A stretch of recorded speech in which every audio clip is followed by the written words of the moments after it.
So, ayan guys, yung drinowing kong damit.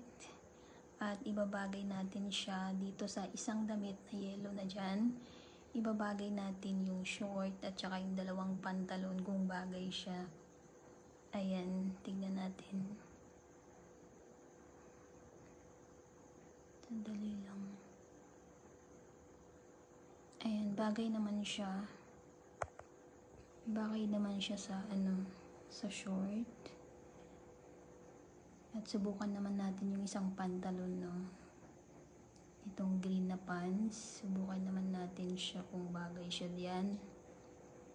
Actually, nasa pananamit din naman yan. Nasa kahit loose yung kung alam mo siyang idala, maganda siya. Hindi siya baduy or what. Basta marunong kang idala yung damit, okay siya. So, yan.